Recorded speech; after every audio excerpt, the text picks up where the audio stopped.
En octubre del 2015, en Rocha, Leonardo Cáceres mató a su padre de una puñalada en el pecho.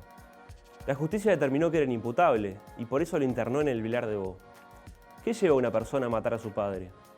¿Todos los parricidas son enfermos psiquiátricos?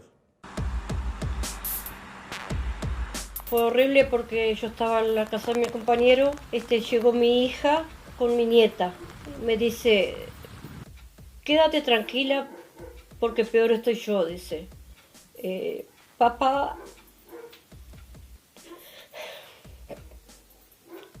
Leonardo mató a papá.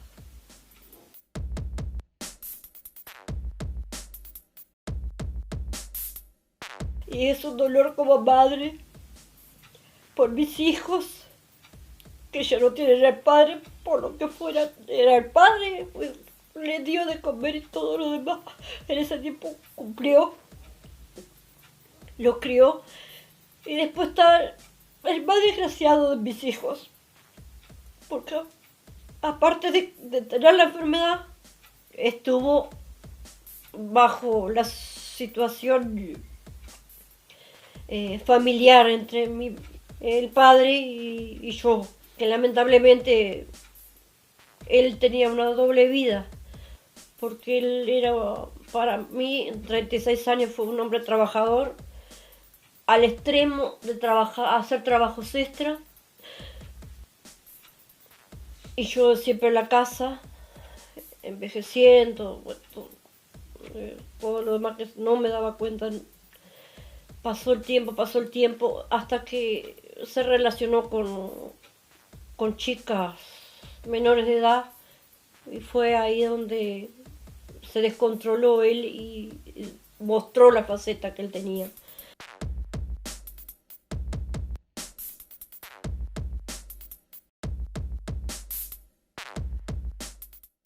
De ahí, bueno, fueron pasando los meses, hubo reconciliaciones, hubo peleas, pero siempre se llegaba a lo mismo.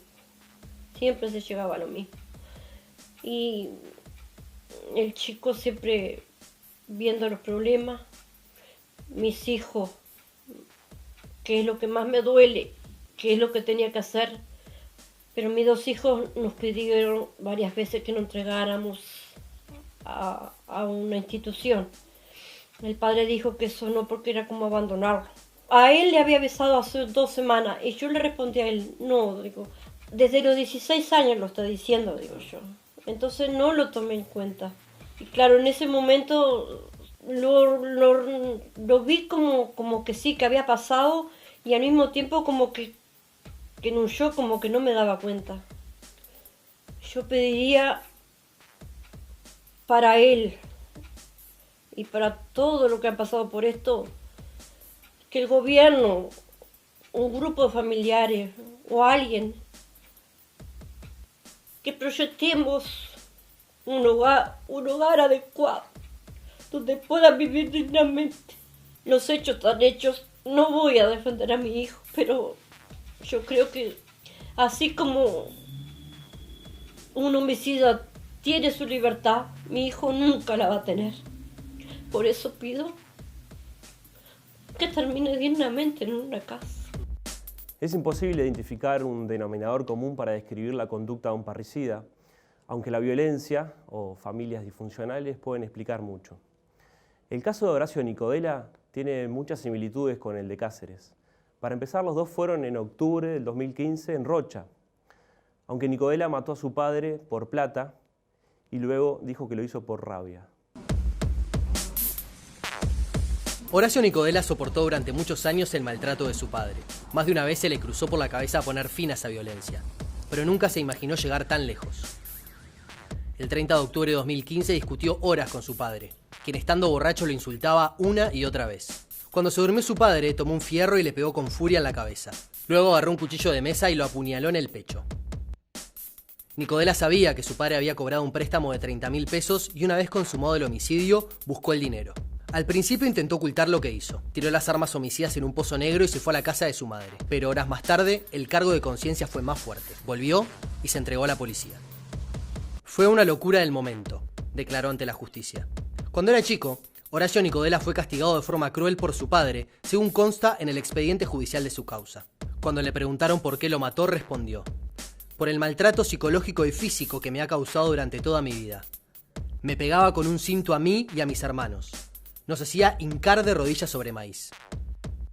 La justicia pidió una pericia psiquiátrica para saber si Nicodela estaba en sus cabales. La forense determinó que el homicida era capaz de apreciar el carácter ilícito de sus conductas. Psiquiatra Mercedes Iglesias, muchas gracias por aceptar la invitación. Bueno, dos casos que, como veíamos, están conectados porque fueron en Rocha el mismo mes, octubre del 2015, separados porque uno, bueno, terminó yendo al Vilar de Bo y el otro está preso en una cárcel común. Sí. Pero bueno, cada caso es un mundo aparte. ¿Qué lleva a una persona a matar a su padre? Bueno, yo dividiría la pregunta en dos. ¿Qué lleva a una persona a matar? Que ya de por sí es romper con uno de los elementos fundamentales, digamos, de las leyes para la convivencia, ¿no? Es decir, ¿qué lleva a alguien a matar? Es romper con ciertos códigos, más allá de los códigos penales, etcétera. Pienso que se rompe con algo que tiene que ver con lo íntimo del ser humano. Es decir, se rompe con los códigos simbólicos del sujeto. Y en el caso de un padre, todavía entonces está mucho más ligado a la historia personal del sujeto, ¿no? En este caso, nosotros podemos ver que en el último caso, podemos ver de que él alude a que sufría violencia, maltrato, era un padre cruel, etc. Pero eso no puede ser la causa para que alguien mate, no basta eso, ¿no? Porque una salida podría ser: me voy de esta casa, armo la vida de otra manera. El tema es qué condición mental de la persona hay de base que lo lleve a romper esas barreras que vos hablabas. Exacto, es decir, tiene que haber una patología seria en el sentido de que no logró contener, digamos, los modos usuales de funcionamiento. Pero una locura del momento no es una explicación, ¿o sí? Y yo diría que pudiéramos hablar de que fue un acto.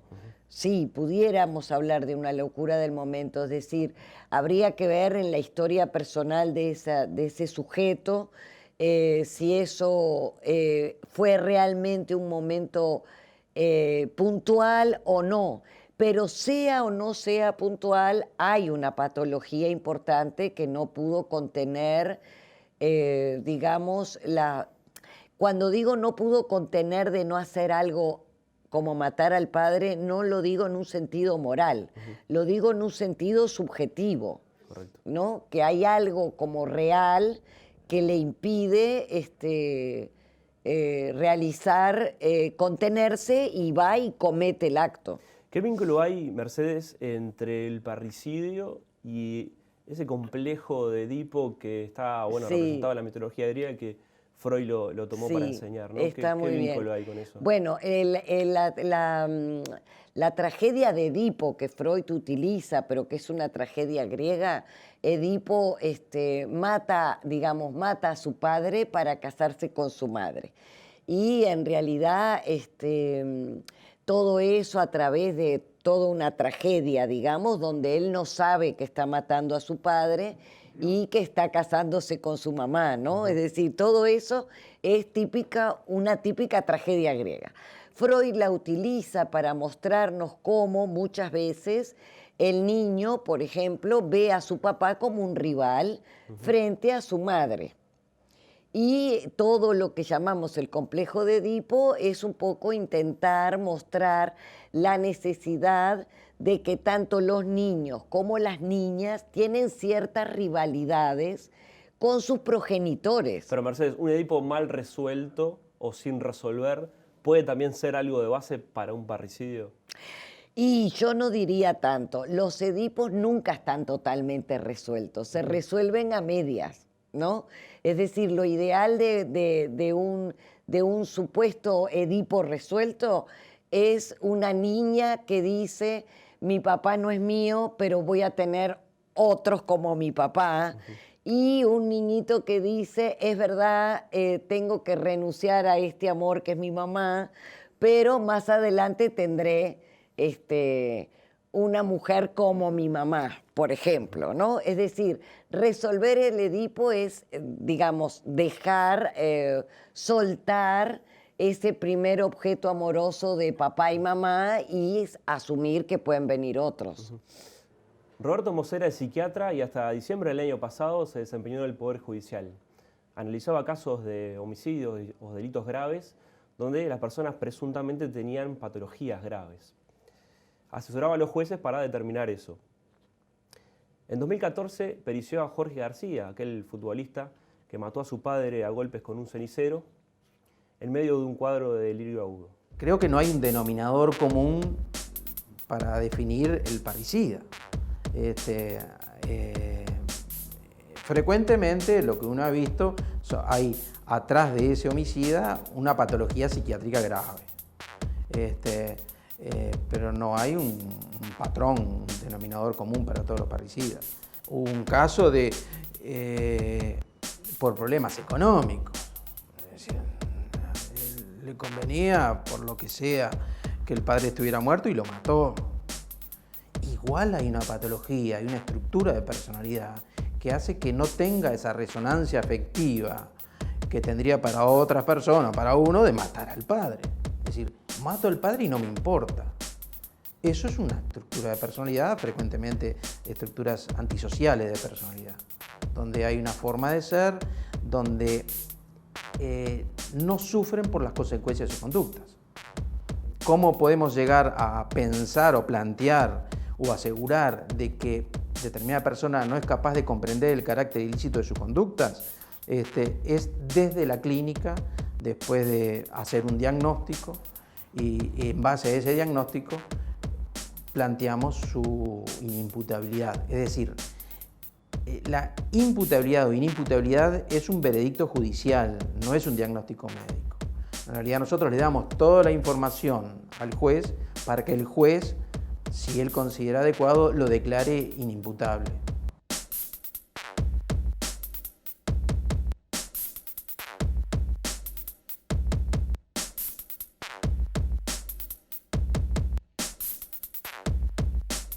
¿Te arrepentís de algo en general? Sí, la verdad que sí, por eso te dije que todos los días levantarte con una mochila que es muy pesada, pero yo viendo a mi hijo feliz, yo ya no pido más nada. El consumo de drogas, las drogas, pueden provocar cuadros psicóticos. La marihuana puede provocar cuadros psicóticos. Todos los psiquiatras clínicos que hemos trabajado muchos años, todos tenemos algún paciente que hizo una psicosis delirante aguda por marihuana. Ni hablar otras drogas, la pasta base. Por supuesto que hay un cuadro clínico, un diagnóstico que es episodio psicótico o trastorno psicótico provocado por sustancias. La droga te hace cometer cosas que uno no se da cuenta en el momento que bueno, no sé qué decirte. La verdad que vayan a ver a una psiquiatra, que vayan a, yo que sé, al Portal Amarillo, que vayan a algún lado que se lo traten y que la familia lo acompañe, porque es muy importante el apoyo de la familia. Un parricida que tiene un trastorno bipolar, un parricida que tiene una esquizofrenia, un parricida que es una normal, es decir, un trastorno antisocial de personalidad, no es lo mismo. Pero por eso, un parricida ¿con qué problema? Sí, puede rehabilitarse. Uno además es biológicamente optimista, aunque la realidad a veces nos hace dudar de ese optimismo.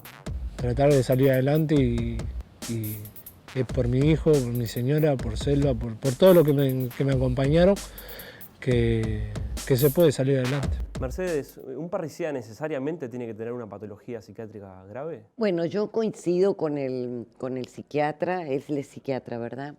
Sí, que en general es una patología, sí, pero haría la salvedad de que él también la hace, que podríamos decir que a veces hay determinadas variables que pueden ser puntuales, es decir, en un acto donde la persona pierde completamente su sentido de sujeto, queda tomado absolutamente por lo pulsional y mata, digamos, ¿no? No lo llevaría solamente al parricidio, sino al acto de matar a otro, que me parece de por sí grave. Lo otro que se me ocurría ahora escuchándolo es que también creo que hay que hacer la salvedad de que es verdad de que digamos que un padre y una madre constituyen como el núcleo básico de una familia, ¿no? Y que en general los lazos que se tienden hacia ellos son de afectividad, de amor, etcétera, pero que no necesariamente tiene que ser así. Es decir, que hay padres que no se han ganado el afecto de esos hijos, digamos, ¿no? Es decir, no poner como un estándar de que hay que amar al papá y a la mamá. También es válido no tener, digamos, esos lazos afectivos. Sin embargo, eso no quiere decir que por eso voy a matarlos, ¿no? Es decir, que hay que dejar como un margen de grados en el afecto que puedo tener hacia los padres. ¿Es recuperable un parricida? Ay, yo creo que sí, que siempre hay que creer que es recuperable, sí. ¿Y cómo se hace? Bueno, depende de los condicionantes que tengan. Por ejemplo, que tenga una familia, que quiera vivir por algo, que otra vez haya vuelto a la vida en lugar de instalarse en la muerte, digamos, ¿no? Es decir, y las circunstancias sociales que lo puedan ayudar o no. Pero no solamente los elementos sociales externos, sino el volver a tener deseos de vida más que de muerte, diría yo. Y ahí es donde yo creo mucho en la terapia, en la clínica, en el trabajo subjetivo de cada quien con uno para saber qué me llevó a todo esto. Muchas gracias por venir. Les recuerdo que el informe queda online en elobservador.com.uy y en otv.uy.